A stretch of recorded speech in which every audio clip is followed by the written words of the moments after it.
Hi there, this is Two Legs Better, and today's episode I'm going to talk about badminton. All right, so this is badminton, that's a racket, and that's a shuttlecock.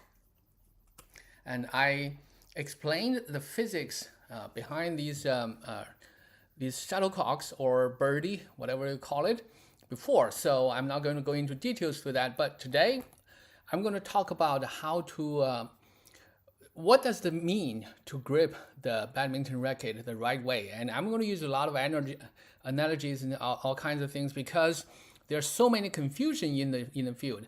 But here's the thing, though.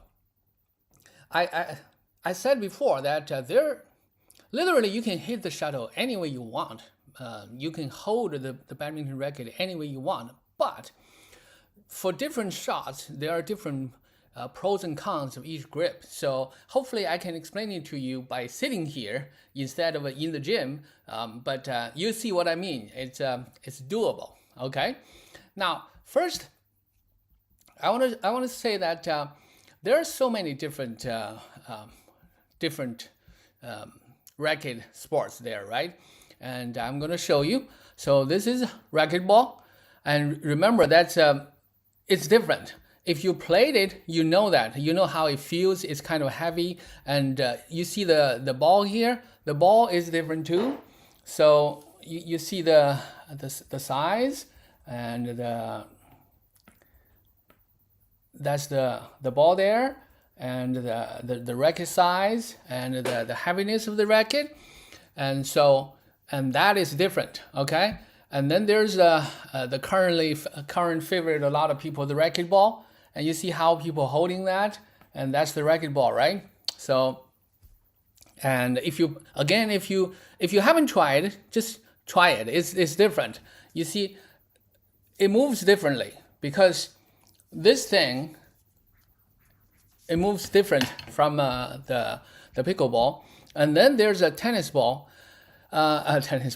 racket. Tennis racket probably is the closest to badminton with the net in there, and so you can wave it that way. Well, so is racquetball, but the tennis ball is this. First of all, tennis ball is huge, it's very heavy, and the tennis court is heavy too. Is big too.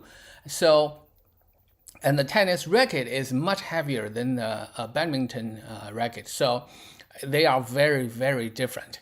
And then there is ping pong ball, ping pong paddle. The ping pong paddle is smaller, and the way you hold ping pong paddle actually is kind of similar, but the way you move it is very different. So these are some of the common things. A lot of people, especially Chinese people, a lot of them played the ping pong, so they play badminton holding the badminton racket like a ping pong sometimes. And then the next one is tennis. A lot of people play tennis, so they try to do that. But here's the thing, though. If I'm coaching someone, and also my coach told me, don't play these games. At least not seriously. Don't play at all. Because when you are used to play badminton, it's so subtle. There are so many nuances in the game, and you use that to play the other sports, you're going to hurt yourself. Even pickleball. I don't play pickleball at all. I played it a couple times, but it's a fun game if you want to play. But you gotta understand it's very different from badminton. Okay, so if you want my advice, maybe you don't, but if you want, I'm telling you, don't play these games because it's going to hurt your wrist. It's going to hurt your wrist. It hurts your wrist, it hurts your finger, and it will affect you. And because if you play badminton, if you're a serious player of badminton, your wrist, your finger, they are important. Okay, so that's the first question. The first one is just don't play other games. Now the next one I want to talk about is how do you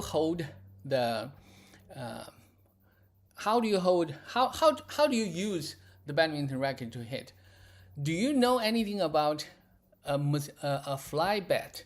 It's insect bat or something. This is what an insect bat is. Let me show you a little bit to see how it works. See?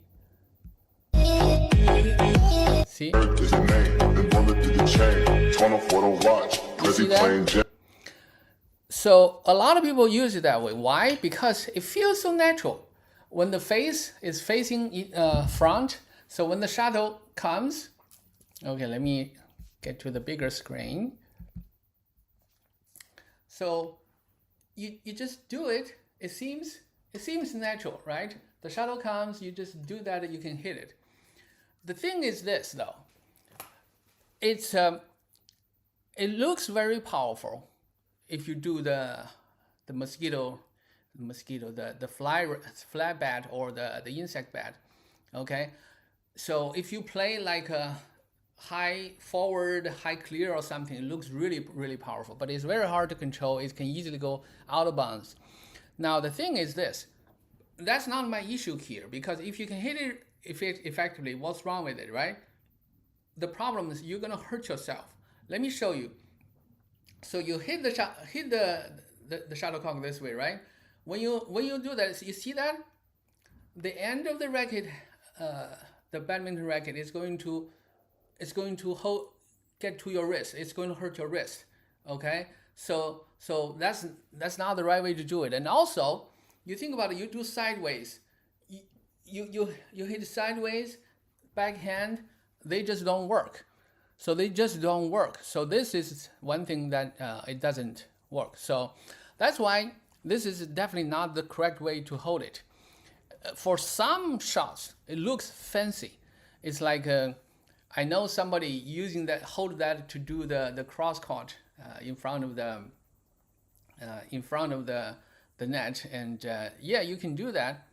But for every other things, let me show you what I mean by every other things. Let's see what other people do. Okay, you look at Lin Dan. Let me show you one rally for Lin Dan in 2011 World Championship against the Japanese Sho Sasaki. I'll just show you one rally. You see how many different shots both players are playing. Look at that. Side and smash and drop, and then smash, and then cross, and then drop, and high, clear, smash, and all the moves, all the body movement, all the sideways, the backhands.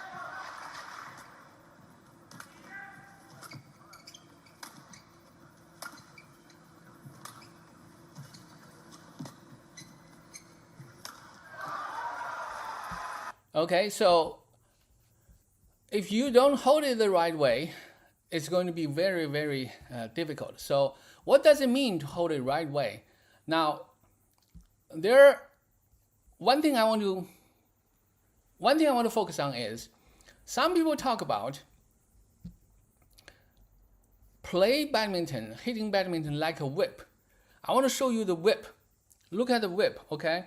And this is it's not exactly the same as badminton, but it's kind of informative nonetheless. Okay, let's see. This is a whip, okay? But was it really powerful enough to destroy my phone? It was time to find out. I knew to do that. Okay, so the problem with the whip is this. It looks like a snake, right? It looks like a snake. It's working. Play badminton. Consider yourself a snake. You are a snake from your foot to your hip, and to your waist, to your shoulder, elbow, wrist, and finger. So everything together, you are a snake. And different from a snake, you can generate power from different locations, in different angles. For snake, they usually just it's still kind of on the surface. But for humans, because of all the joints, all the places that we can generate power, it's actually more versatile. That's why we can play the shuttle in all different angles, with different movements, with different shots, and all these choices that we have. So this is why it's so complicated. This is also why I hesitated for so long to produce this video, because it looks impossible for me to explain all the nuances. But hopefully in this video, I'm going to show you some of the nuances so that you can, you can at least start. So what is the correct way of holding that? Believe it or not, the correct way of holding a badminton racket is actually like holding a kitchen knife. You're going to say, oh, well, I'm not sure. Well, let's first take a look at holding a kitchen knife. This is a kitchen knife, okay? So this guy, and this is also kind of informative. See that? That's how you hold it. Why you hold it that way? Because you are cutting down, right? So you hold a kitchen knife like this, you are cutting down. So this is what you do. So this is how you generally hold the badminton racket. So when you hold it correctly, the edge actually is facing forward. Okay? Now you're gonna say, okay, that's a problem because hold it like facing forward, and now when you hit, you can't hit the shuttle.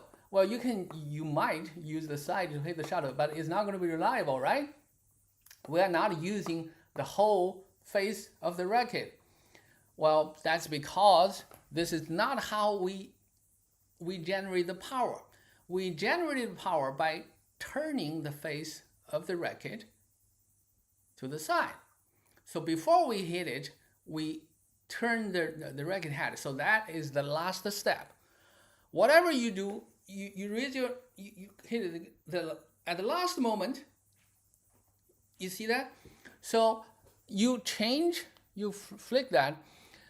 Now, one obvious benefit from what I showed you about the flat bed is the flat bed. Remember, after you hit, it's going to hurt your wrist, right?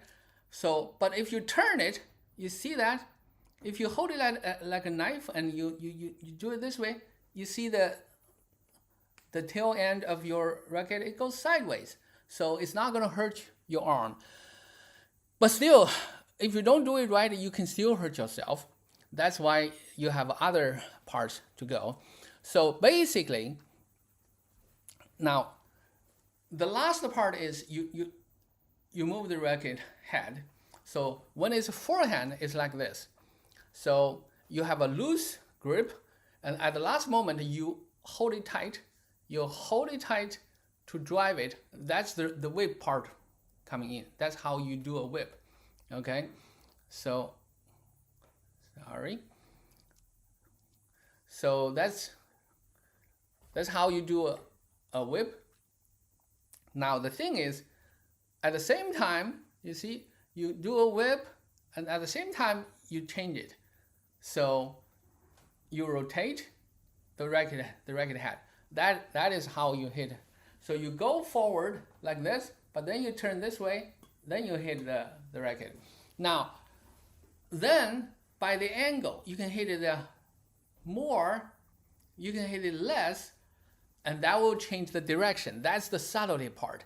That means everything before you hit the shuttle can be the same, but because of the slight changes at the racket head, it's going to alter the trajectory of your birdie when it comes back. Okay, but this is forehand grip. What about a backhand grip? Backhand, you want to do the same. Backhand, you want to rotate at the last point as well. But backhand, you rotate by moving your thumb, because forehand grip, your thumb is on the side, on the longer side. It's a little bit harder to tell. But for the backhand, you move it to the smaller side, not the rim, upper rim, but the smaller side. And just try it and see how it works, because that gives you the ability. It's the same motion. Okay, backhand, you still loosen your grip and then use your finger to whip it. At the last moment, use your thumb to rotate So that's how you generate power. Now, this is, if you grasp this badminton grip, then everything else will follow. Why? Because if you don't turn your body and then turn back, if you don't do this, it won't work. You're not going to hit the racket correctly. That forces you to turn your body. You look at all the people, all the professionals on the court, they are turning their body all the time because they use the turn of the body to generate power from the shoulder. So there's the elbow generating power, and there's a shoulder generating power, and there's the body generating power, hence the snake. Your whole body is snake. But it's also like a whip. The last power generates from the rotate of the racket head. So now remember, hold it like a knife. Forehand, thumb on the side. Backhand, thumb on the smaller side. And when you start using that, even if at the first it feels unnatural, try to do that, and you will realize later, when you get used to it, you will understand why that is so important. Now, if you can do that, then you can do a lot of things the great players can do. I'm going to show you another one. I want you to look at mainly Zheng Siwei, but you can also look at other players. All of them are great players. This is the game, the All England game between Zheng Siwei, Huang Yaqiong against the Japanese Yuta Watanabe and Irisha Higashino. So all of them are great players. Let's take a quick look. They did. Oh yeah, this is another one. This is against the Koreans. You see how they turn the body? How they turn the body? They move sideways.